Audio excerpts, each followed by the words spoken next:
Hi, thanks for tuning in. Today we're going to take a look at a pair of German experimental rifles that were manufactured late in World War II. They never saw combat action, but they were heavily influential on a series of firearms designs that would have repercussions for decades after the war. These two guns were called the Gerat 06 and the Gerat 06H, Gerat being a German word for experimental or device. Our story really starts with the Sturmgewehr, the STG-44. This rifle had started seeing active service in the field in 1943, and it was an instant hit with everyone who used it. It was a pioneer of the actual assault rifle, using an intermediate, fairly small cartridge, a large magazine, and the capability for either single shots or full automatic fire. It was very effective in combat, and it was in extremely high demand with the German army. Now, the Mauser company hadn't had a hand in developing the STG-44. What they had been concentrating on instead was the Gewehr 41, which was a semi-auto rifle in the full-size 8mm Mauser cartridge. They thought that's the way that the German army would end up going, and so that's what they put their efforts into. And ultimately it failed.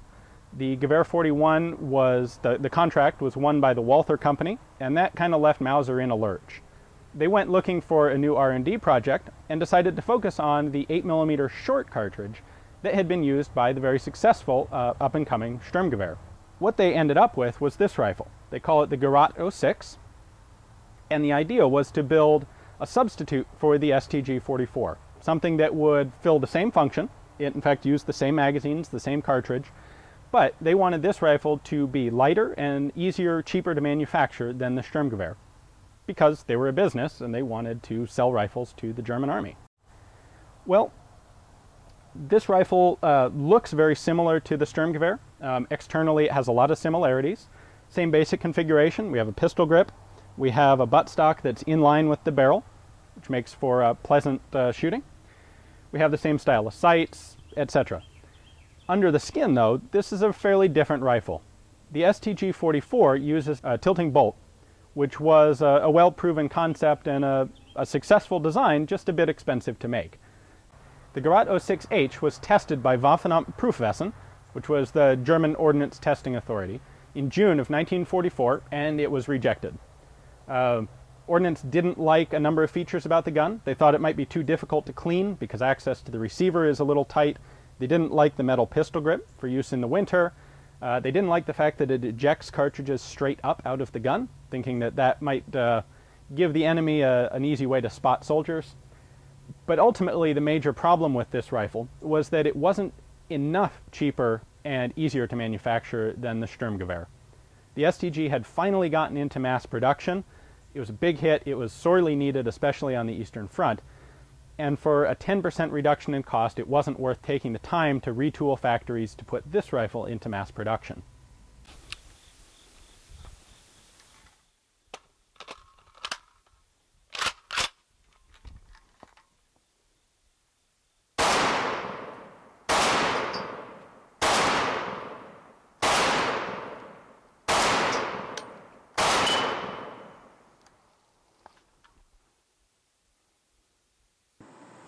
So the Gerat 06 externally looks very much like a Sturmgewehr.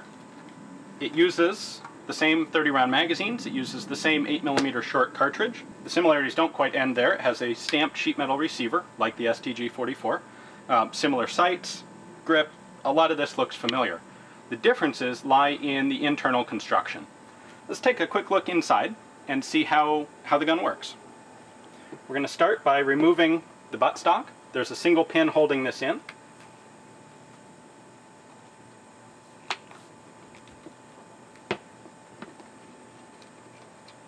Pull the pin out.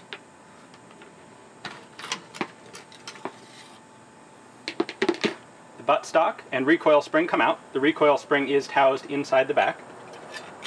We can take off our dust cover. And now we have the basic receiver assembly. We can pull the bolt out the back.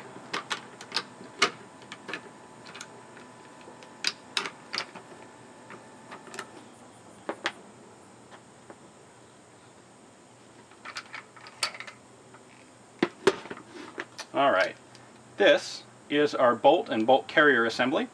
When we view it as a complete unit, we can see the bolt head here with the two locking lugs on either side. when the gun fires, this part of the bolt body comes back, which allows the rollers to retract into the bolt head. The way this functions, we have several pieces.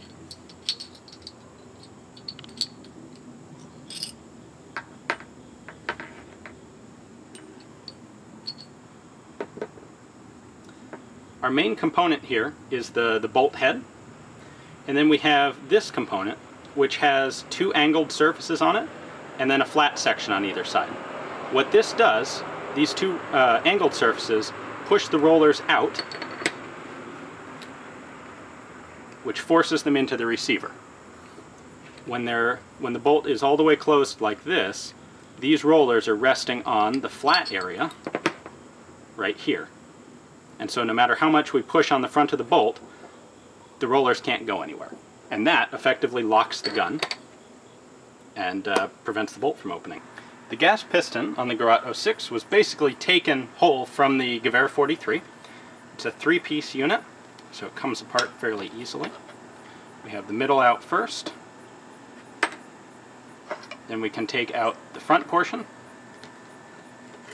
And then we have the back and its spring.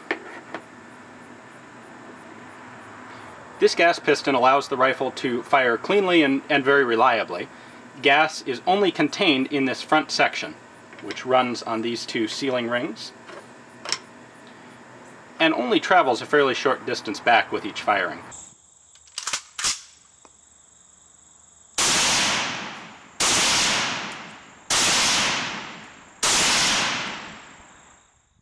Having had the rifle rejected, Mauser went back to the drawing board. One of the engineers working in the R&D department, Dr. Carl Meyer, had noticed something unusual when he was testing this action in a full-size 8mm round. What he found was that when the bolt closed, it tended to bounce slightly the first time. It would hit the trunnion, bounce open, and then lock itself closed.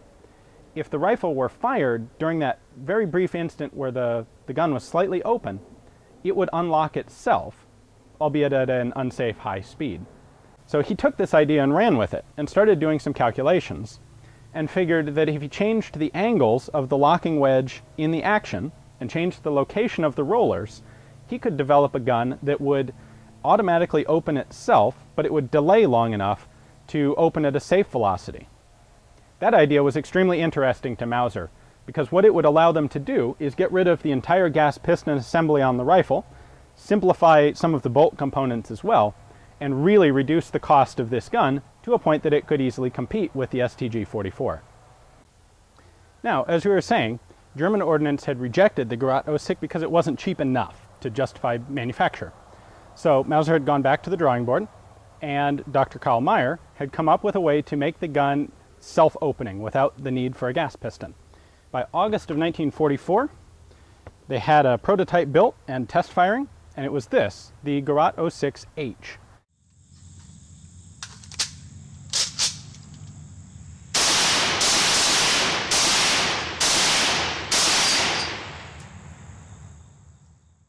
The H signifies half-locked, meaning that it was basically a delayed blowback gun. So let's take a look inside this, and we'll see how it differs from the first version. Disassembly begins the same way as with the other gun. We're going to take a pin out and remove the buttstock. This area remained pretty much unchanged. We again have a dust cover.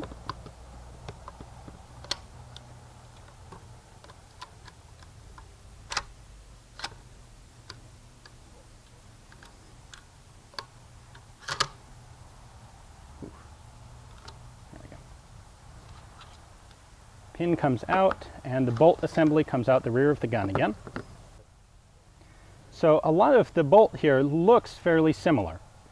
The difference is we now have the firing pin as an integral part of this wedged locking piece, and it has a significantly different shape than that of the Gerat 06, because this is designed to automatically unlock itself. When the bolt is assembled together, it has about a 1/4 inch of travel forward and back. When it's fully locked into place, the recoil spring pushes on the body of the bolt, it pushes it forward, and the locking wedge pushes these two rollers out into the receiver. On recoil, the whole thing pulls backwards, and as the rollers push on the inside of the receiver, they travel on that wedge, come together, and open up, slightly open, the back of the bolt. Once they're fully retracted like this, then the bolt can retract backwards.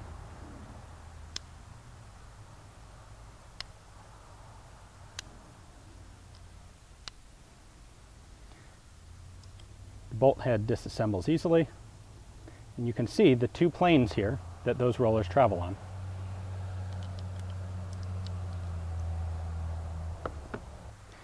In addition, the receiver was simplified on the 06H, where before it had one piece for the firing assembly, the pistol grip assembly.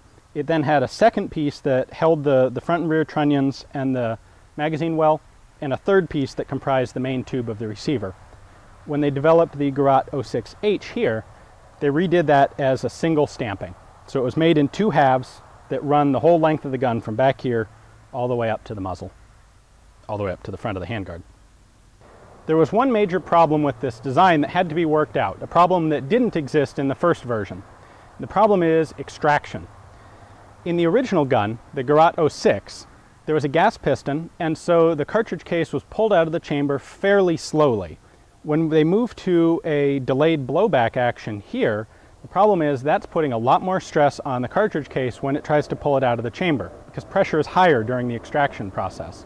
The problem this led to was that the gun failed to extract cartridges or would rip the rim off the casing in the process. They tinkered with a number of different potential solutions for this, and what they ended up settling on was fluting the chamber. This is an interesting procedure where they actually pressed small grooves into the inside of the chamber. What these did was allow some of the pressure from the barrel to work its way inside the chamber and sit between the chamber itself and the outside of the brass case. That gave the case the effect of actually floating in the chamber, so that when the extractor went to pull it out, there was a lot less stress trying to hold the case in.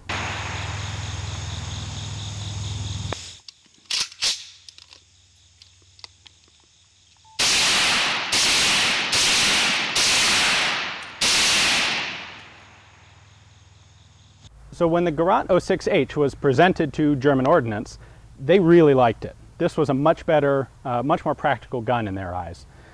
Production time had been reduced to in the order of 3 to 5 hours, compared to 12 to 14 hours for a 98K bolt-action rifle. The Gerat 06H would have cost about 50% as much as a Sturmgewehr to manufacture, and that kind of savings was enough to bring it up as a major priority. So they went ahead and ordered 30 more of these guns as prototypes to be tested. Mauser went ahead and made all the parts for these guns, and by this time it was March, April of 1945, and Germany's capitulation in the war was just around the corner. So after the parts had been made, but before they were actually built into functional guns, all the important aspects of the Mauser factory were packed up on a train to be evacuated to one of the hidden caves up in the Austrian Alps, where Hitler thought they could go on producing guns. The train was loaded up. It took about 11 days. By the time it arrived in Austria, everyone pretty much knew the war was completely over. Nobody bothered to unpack the train, and it was found in early June. None of these guns had actually been assembled before the war ended, but the engineers who were involved in the project and all of the parts were captured. And it's up to some speculation how many of the guns were actually built under US or British control at the end of the war by former Mauser employees, but we know that at least one was. It's serial number 2, and it was studied and inspected at Aberdeen Proving Grounds, and to this day it remains in the collection of the Springfield Armory Museum. So what is the legacy of these two rifles, since they never saw the light of combat during World War II? Well, the engineers who designed the Gerat 06 and 06H first went to France for a brief time, and then ended up in Spain, where they designed a rifle called the CETME. The Spanish rather liked it, and by the 1950s, when Germany was allowed to start building munitions again, Several of these engineers moved back to Germany and started working for a company called Heckler & Koch, where they made the G3 rifle. This is very directly the descendant of the Gerat 06H. In fact, we're going to take apart this one and take a look inside and see just how similar they really are. All right, so a couple obvious similarities. The recoil springs are in the buttstock of both rifles. And when we look at the bolts, the only difference here is that H and K put the rod out on the front and connected a charging handle to it, where the Gerat 06 has a rod on the back to act as a spring guide. The bolts, the bolt faces, look extremely similar and work the exact same way. As you can see, it was German World War II research and development at the Mauser Corporation that really paved the way for the entire line of Heckler & Koch firearms, from the G3 to the MP5, weapons that have had a significant impact on small arms development today.